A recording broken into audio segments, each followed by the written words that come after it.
오늘 말씀의 제목은 악한 자를 대적하지 말라입니다. 자, 오늘 말씀은 내가 누군가로부터 피해를 당했을 때에 내가 어떻게 대처해야 될지를 알려주시는 예수님의 교훈의 말씀입니다. 피해를 당하면 어떻게 해야 될까요? 결론부터 말씀을 드리자면 오늘 말씀의 제목처럼 대적하지 말라는 겁니다. 대적하지 말라는 말은 복수하지 말라는 거예요. 보복하지 말라는 것입니다. 근데 여러분, 이 복수라는 감정은 인간의 본능 가운데 가장 강력한 그런 감정 같아요. 내가 누군가로부터 피해를 당해요. 억울하게. 그러면 그게 뭐 정당하든지 정당하지 않든지 간에 우리는 복수하고 싶은 감정, 충동을 느끼게 됩니다.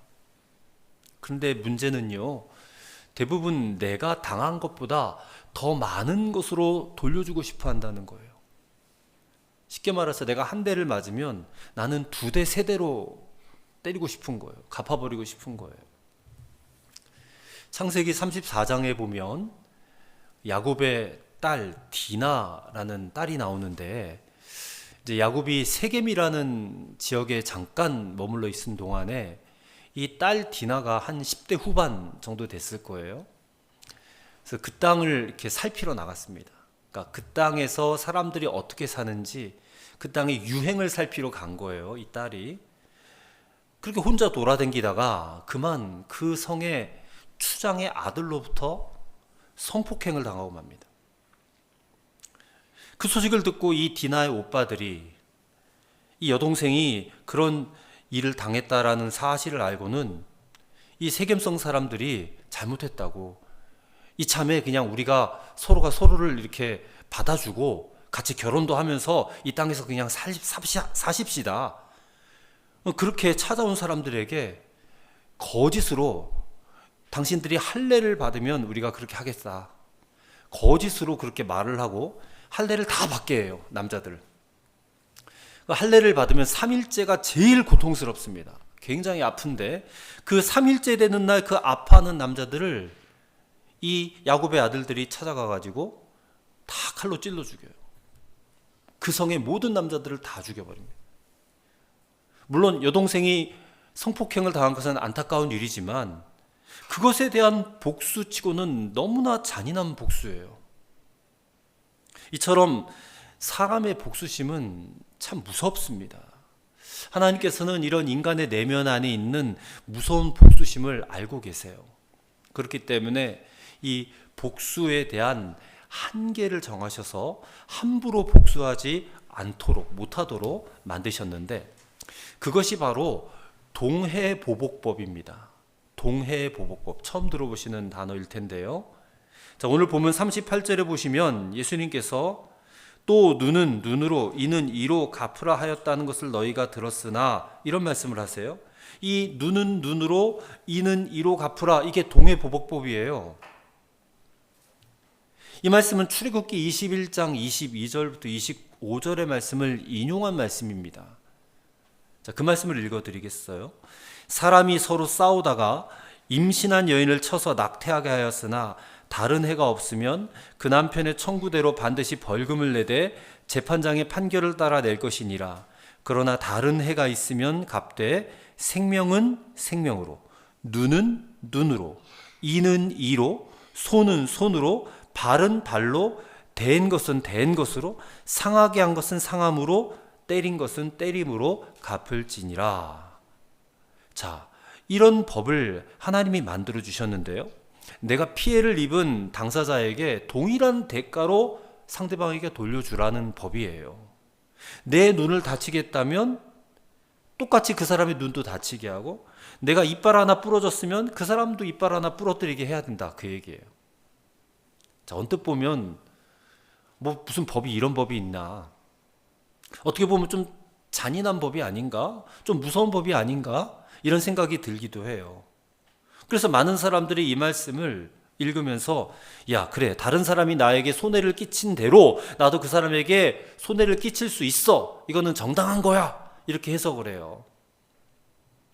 근데 여러분, 이 법은 오히려 지나친 복수를 금지하는 법이에요. 아까도 말씀드렸듯이 내가 당하면 나는 배로 2배, 3배, 4배로 갚아주고 싶은 게 그게 인간의 마음인데, 남에게 피해를 입은 정도를 하나님은 결코 넘어서지 못하도록 하기 위해서 주신 법이 동해보상법, 동해보복법이에요.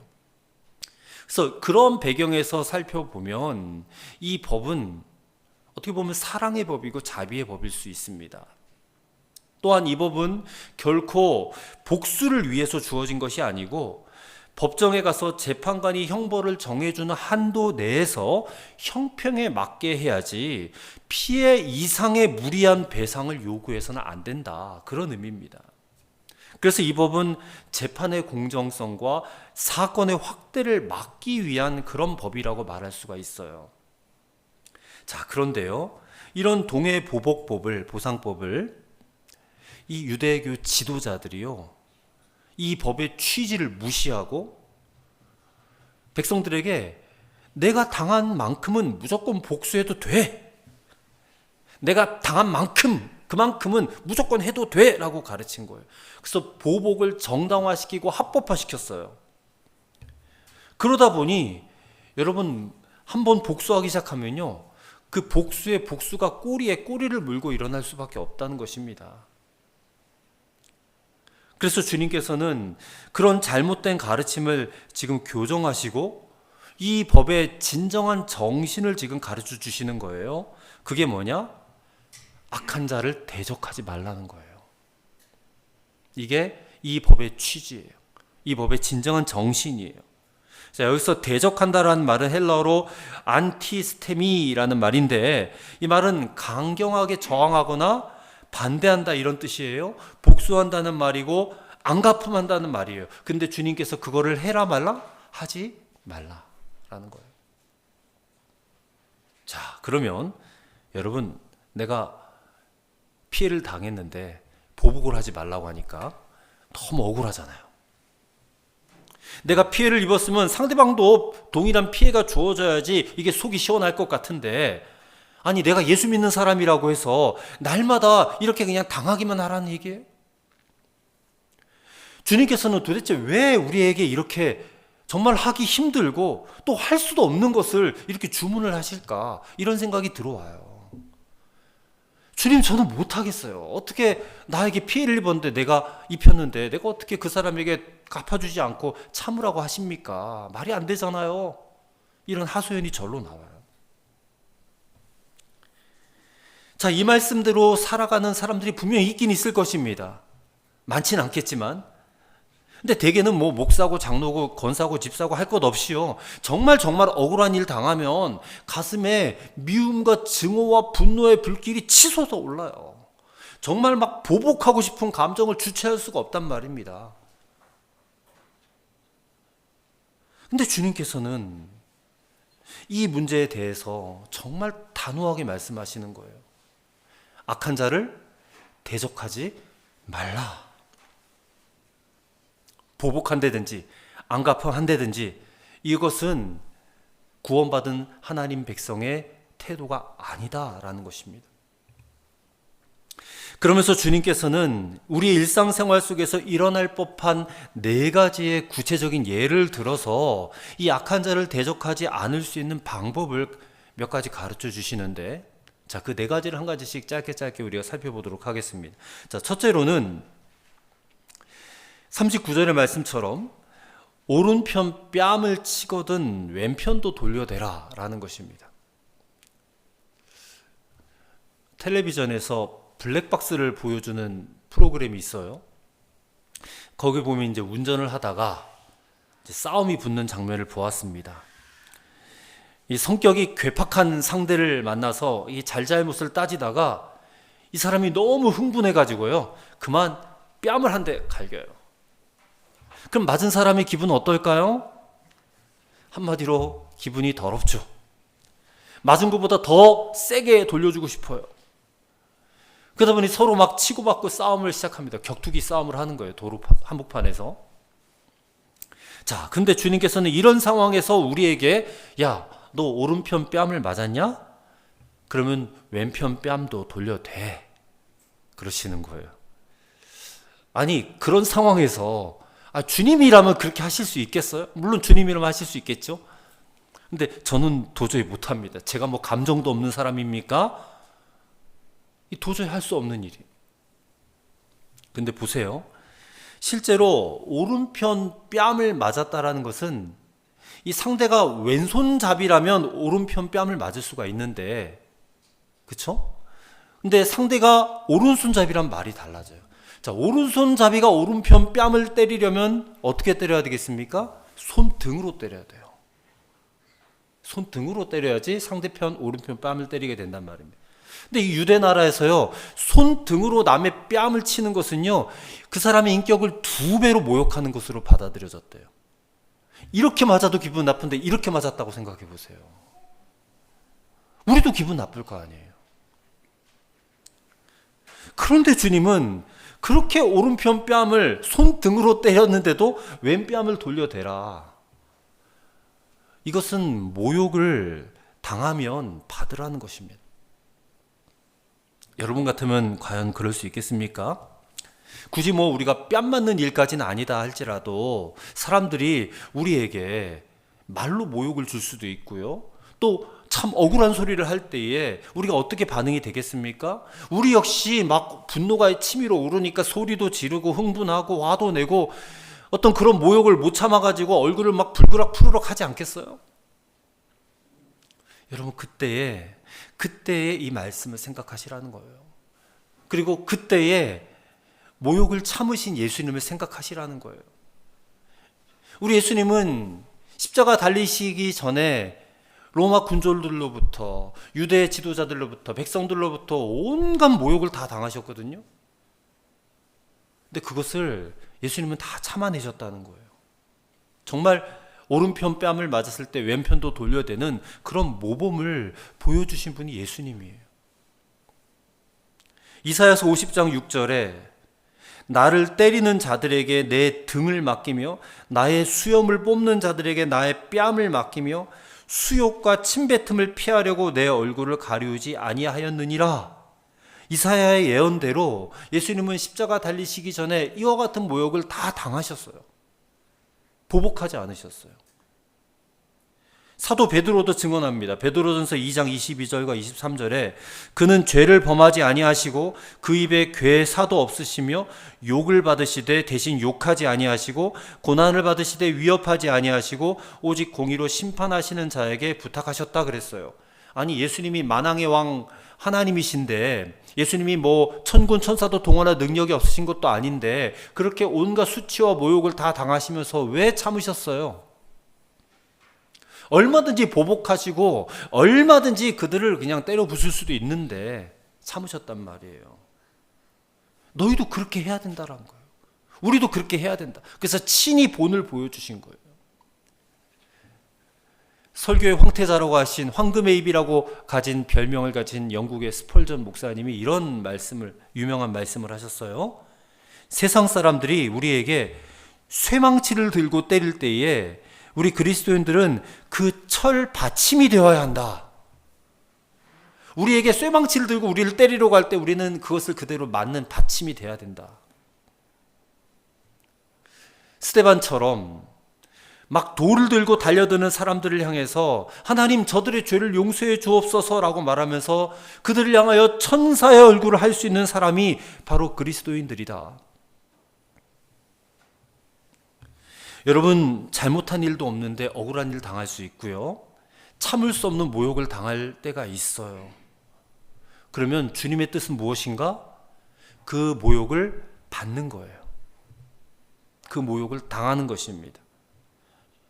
근데 그 모욕을 참지 못하고 여러분이 거기서 똑같이 화를 내고 소리를 지르고 그들에게 안갚음을 하고 똑같이 모욕하면 세상 사람들이 그런 반응을 보이는 우리를 보고 무슨 생각을 하느냐? 저 봐라.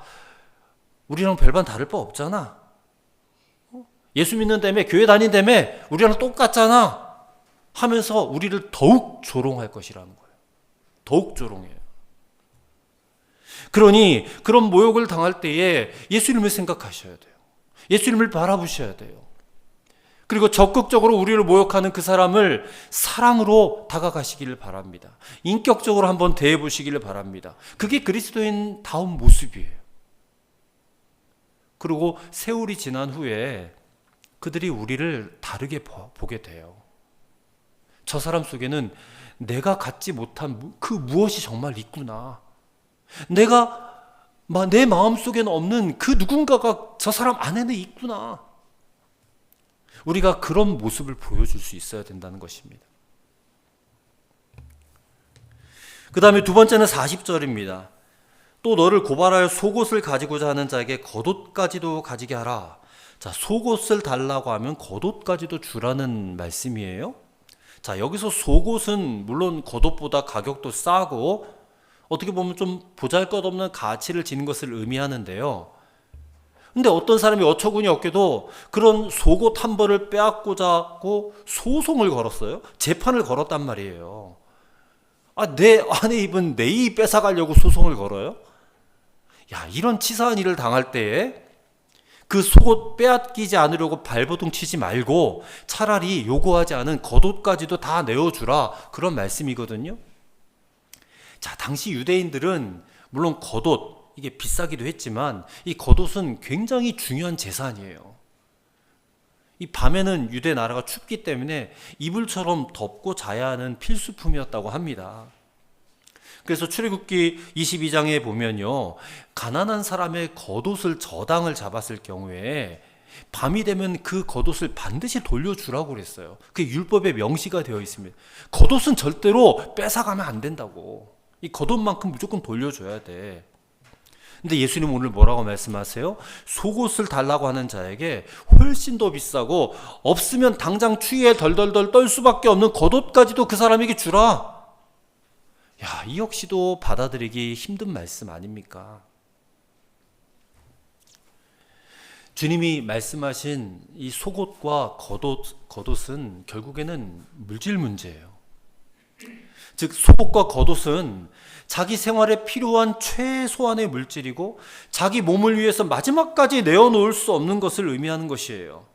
그런데 예수님은 속옷을 뺏으려고 하는 자에게 겉옷까지 주라, 그렇게 말씀하고 계세요. 자, 이 말씀은요, 내가 마땅히 누릴 수 있는 자신의 권리에 집착하지 말라는 것을 의미하는 말씀입니다. 내 권리에 집착하지 말아라. 여러분, 이 세상은요, 온통 자기의 모든 권리를 주장하고 그 권리를 찾기에 혈안이 되어 있는 세상이에요. 그리고 자신의 권리를 찾기 위해서 타인의 권리는 아랑곳하지도 않고 무시하고 짓밟는 그런 경우도 허다해요. 물론 사람의 권리는 존중받아야 마땅합니다. 그건 우리나라 헌법에도 명시가 되어 있죠. 인간의 권리는 존중받아야 돼요. 그러나 문제는요, 사람들이요, 자신의 권리를 너무너무 주장하다 보니까 타인의 권리는 무시해버리고 또 자신이 마땅히 해야 될 의무에는 전혀 관심이 없다는 거예요. 그리고 자기 권리를 주장하는 사람의 내면에는 무엇이 있느냐? 바로 인간의 이기적이고 자기중심적인 죄의 속성이 깔려 있다는 거예요. 주님은 지금 그것을 보시는 겁니다. 그래서 우리 그리스도인들에게, 야, 세상이 전부 다 자기 권리를 찾으려고 혈안이 되어 있고 그 안에 이기적인 마음, 타인을 존중하지 않는 그런 마음으로 살아가는 저 세상 사람들에게 너희만큼은 자신의 유익과 자신의 욕심을 채우는 사람이 아니고 오히려 자신의 권리를 기꺼이 포기할 수 있는 사람인 것을 보여줘야 돼. 그것을 말씀하시는 거예요. 자, 우리가 그렇게 자기 권리를 포기하기 시작하면요, 하나님께서 우리 권리를 지켜주세요. 이 사실을 믿으시기 바랍니다. 창세기 26장에 보면 이삭이 우물 파는 이야기가 나와요. 다 잘 아시겠지만 힘들여서 우물을 파요.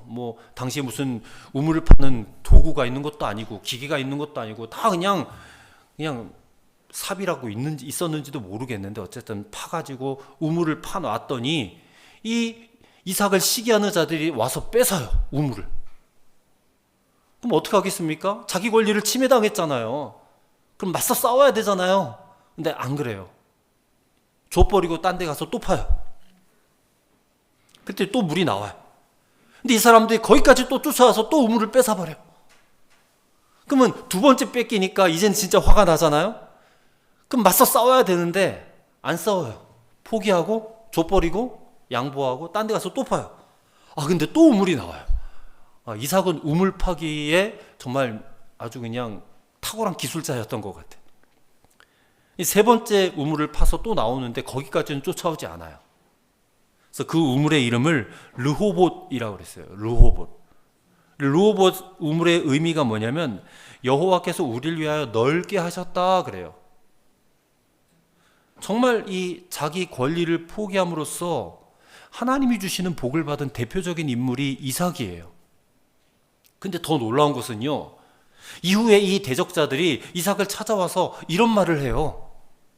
창세기 26장 28절 29절입니다. 그들이 이르되 여호와께서 너와 함께 계심을 우리가 분명히 보았으므로 우리의 사이 곧 우리와 너 사이에 맹세하여 너와 계약을 맺으리라 말하였노라.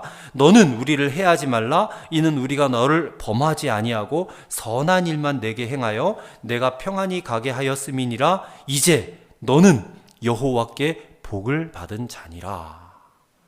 대적자들이 와서 이삭에게 이런 말을 하는 거예요.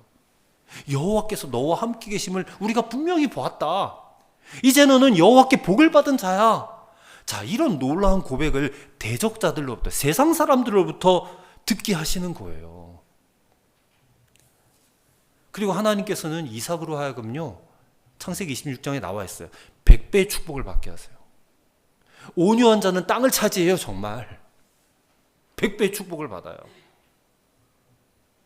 저는 이것이 그리스도인의 복이라고 생각합니다. 하나님의 승리죠. 그리고 예수님의 십자가가 바로 이것입니다. 약한 것으로 강한 것을 부끄럽게 하시는 거예요. 우리 그리스도인들이 세상 사람들과 똑같이 그냥 자기 권리를 챙기려고 싸우고 다투고 물고 뜯고 그렇게 살아서는 안 된다는 거예요. 여러분 진정한 그리스도인이라면 자기 권리를 기꺼이 포기해 보시기를 바랍니다. 속옷을 달라 하면 그냥 겉옷까지 줘버리세요. 오히려 내가 저 사람을 더 사랑하지 못해서 죄송하고 내가 더 양보하지 못해서 미안하게 생각하며 한번 살아보시길 바랍니다. 그럼 우리 하나님께서 가만두지 않으실 거예요. 우리에게 반드시 갚아주실 줄로 믿습니다. 셋째로 41절 말씀입니다. 억지로 오리를 가게 하거든 그 사람과 심리를 동행하래 하래요. 억지로 오리 가면 오리를 가게 하면 심리를 동행하라.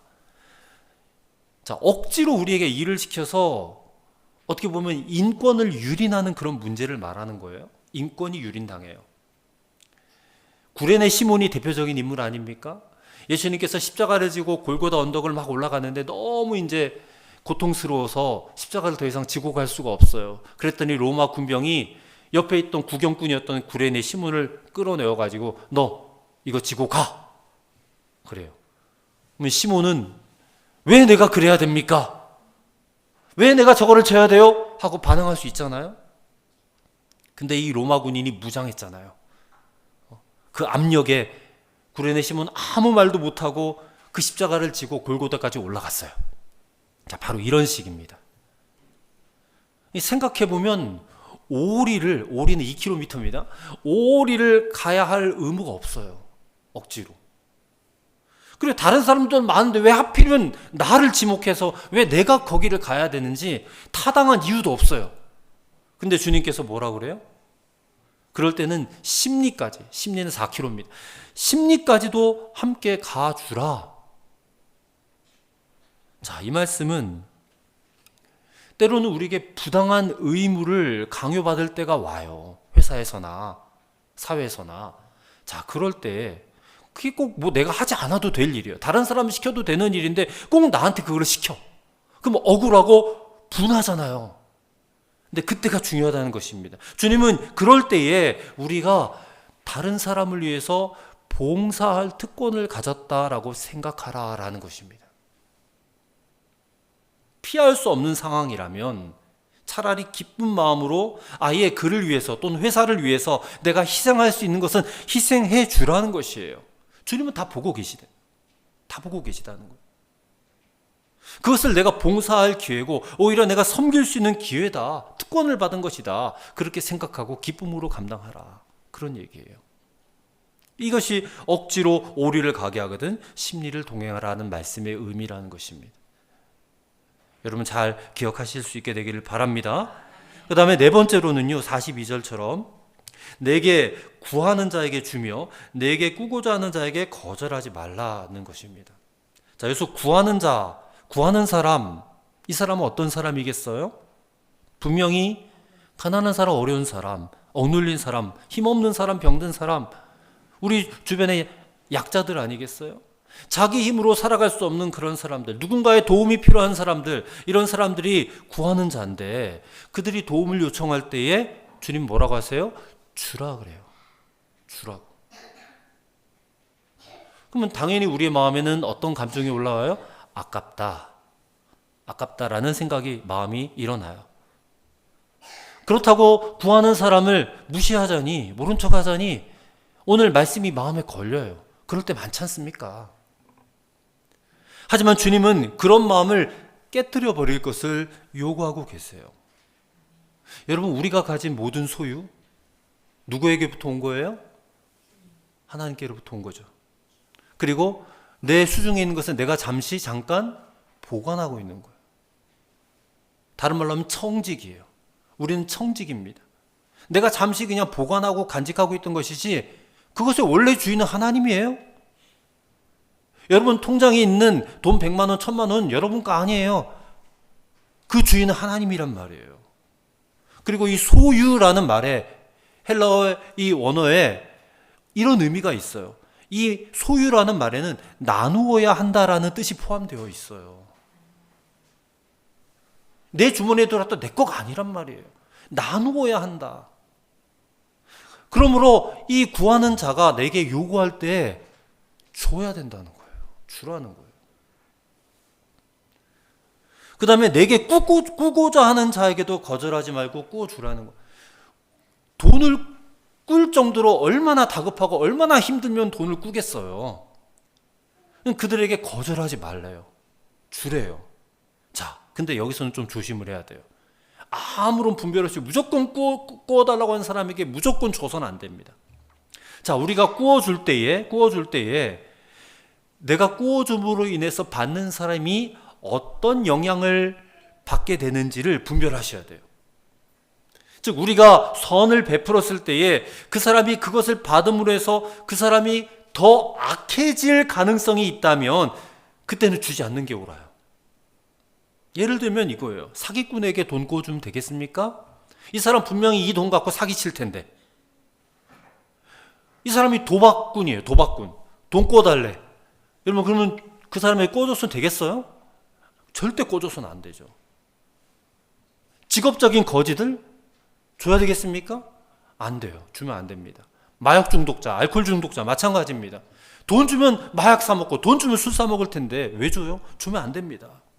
그들에게 돈을 꿔줘서 그들이 더 무책임하게 살아가고 더 게으름에 빠지게 한다면요, 그것은 더 큰 죄를 그들로 짓게 하는 것이기 때문에 그들에겐 꿔줘서는 안 돼요. 그러니까 그거는 분별을 잘 하셔야 된다는 겁니다. 자, 이 마지막 42절의 말씀의 본 뜻은요, 여러분 우리는 정말 많은 것을 소유하고 있는 사람들이잖아요.